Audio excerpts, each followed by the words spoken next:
Hi, welcome back to Cummins Repower Garage. I'm Brittany Barella here again with Steve Sanders, and today we're going to talk you through the initial startup of your R2.8 crate engine once you've got it installed in your vehicle. So the first resource you're going to definitely want to use is your quick startup guide, which is provided in the information packet that gets sent to you with your crate engine.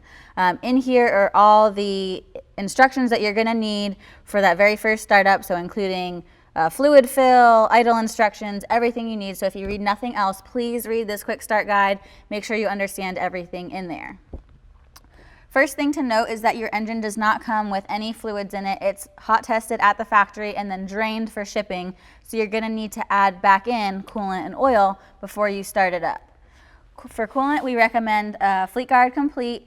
Make sure you're using your Cummins recommended coolant, and make sure you're following your fill and bleed instructions, either found at quickserve.cummins.com or in your installation manual. You definitely want to make sure all of that air is out of your cooling system before you go to start your engine up. Once you've got your coolant filled, you'll move on to oil. We recommend using Valvoline Premium Blue Oil. 15W40 is the weight that we recommend for kind of your average temperature. If you're in colder temperatures, you're going to want to change that oil weight. But Valvoline Premium Blue is your Cummins recommended oil. For your oil filters, each filter comes with some instructions about pre-filling with oil and then lubricating that seal on the top. So make sure you go ahead and fill those up before you install them to prime the oil system.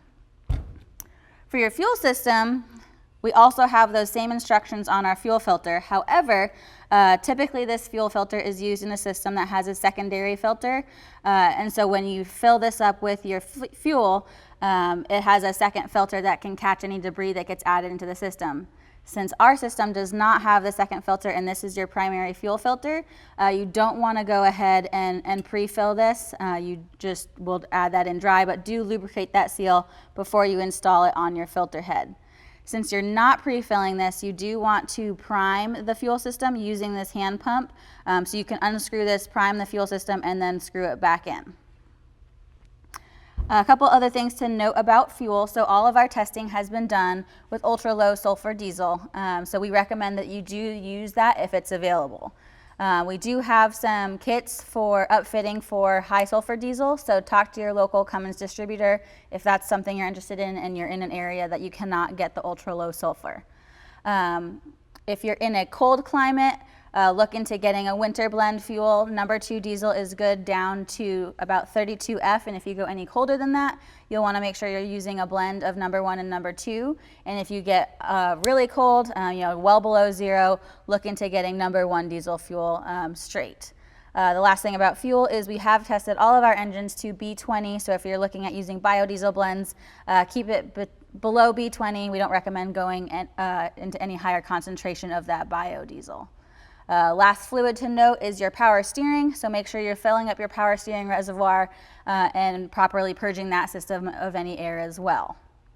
Last thing is sensors. So once you've got all your fluids taken care of, you'll just want to double check that you've plugged in all of the sensors that come separate in the kit that need to get attached to your engine wiring harness. So that'll be your MAF sensor, mass airflow on your intake, as well as the water and fuel sensor on the bottom of your fuel filter. Once you've got that all taken care of, you'll double check on the mechanical side, and so Steve will walk you through that on the Jeep. Yeah, once you've gotten to that point where you're reading through the quick startup guide and you're ready to turn the key, you've done a lot of work to your vehicle. You've had the old engine out, you've probably had the old transmission out, transfer case, drive shafts, you've probably cut off motor mounts, you've added a lot of aftermarket parts. So you have a lot of nuts and bolts that you really just want to spend some time, as excited as you may be, go over and stop, think about what you've done, haven't done, do a visual inspection of all those mechanical points. Another thing to note about filling the oil system for the first time, if the engine installation has taken a long time, your oil system could be dry. If you've had the remote oil filter housing off or those lines disconnected, you want to make sure you get oil through this engine before you start it. Easy way to do that is, since you are using your own starting circuit, our ECM doesn't have to have anything to do with this. So you can pull that little fuse on our key switch signal and your ignition switch, and that will disable the ECM. but your ignition switch should still crank the engine. That'll give you a nice oil lubrication priming of the oil system and all the oil rifles. Other things you want to note, check for charge air boots, make sure that those are all tight. Obviously, all your coolant lines, especially those custom ones or ones that you've put together with the coupler, are using rolled beads. You don't want to have a coolant mess in your garage or all over your nice new engine and components. So kind of once you've done that last check, you've checked all those sensors and you think you're ready to go, then it's time to move it into the inside of the cab and do our first key on. All right, so now you're in neutral, your parking brake is set, you're ready to key on to the run position, not crank the engine over. So you can see our indicator lights here all light up to show the ECM's online, that lamp driver is wired correctly, and this last remaining light stays on. We have this malfunction indicator lamp wired. We're not using it in the calibration to communicate anything to you, so if you have it wired, it will stay on if you're keyed on, but your engine is not running. Once your engine's running, that goes away. So really, if you want to reduce the amount of lights you're wiring, you don't have to wire that one initially.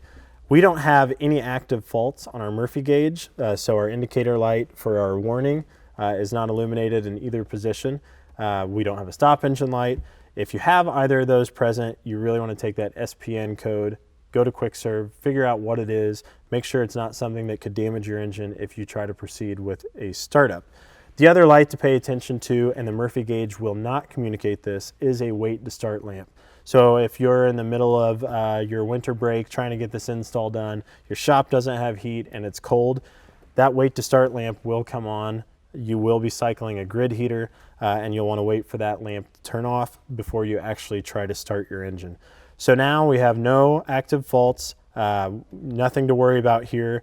All our sensors are hooked up, so we don't have a water and fuel fault. We haven't tried to crank it yet. Sometimes when you crank it and you start it, you'll get a low pressure fault on the fuel rail, which will go away with time. It just means that there was some air in that fuel system because of that initial startup. So we shouldn't have any of those here, but I'll go ahead and start it. All right, now that our engine is up and running, I can verify that I've got engine speed. I'm at the correct idle range for a cold engine. My coolant temp is obviously normal. I can verify that my system voltage is charging. So it was at 12.6 volts before startup. Now it's 14.1 volts. So my alternator is charging. And then the other things you want to do are really listen and look for any sights, sounds, smells, all those new things. You've had this thing apart for a while. You want to make sure you didn't forget anything.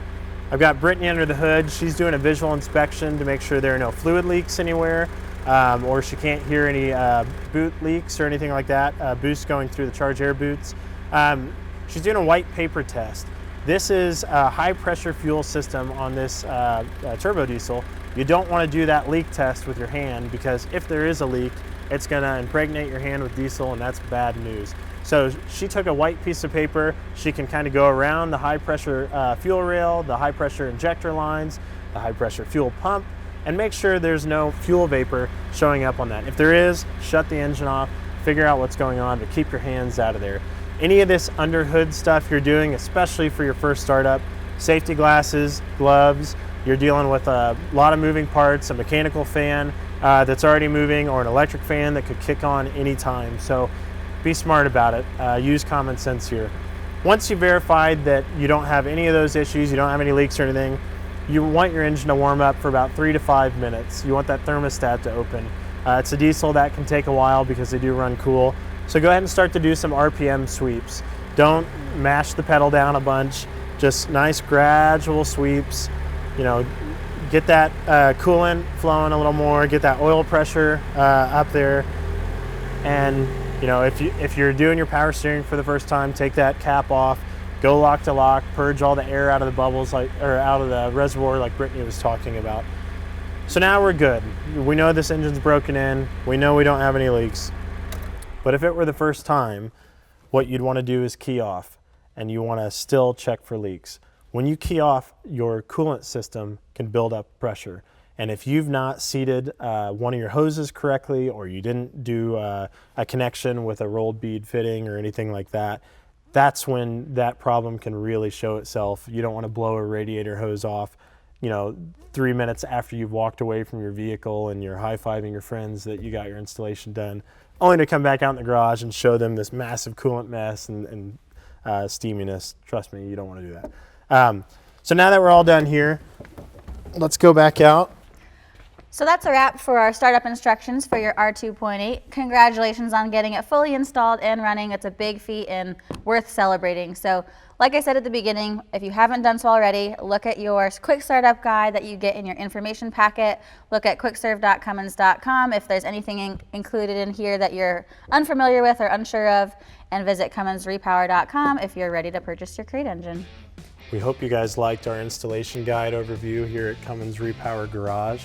Stay tuned for future episodes where we bring in more Cummins repowered vehicles, both from our own fleet and our customer fleet. Go to cumminsrepower.com if you want to submit your own builder profile and feature your vehicle here at Cummins Repower Garage. See you next time. Thanks.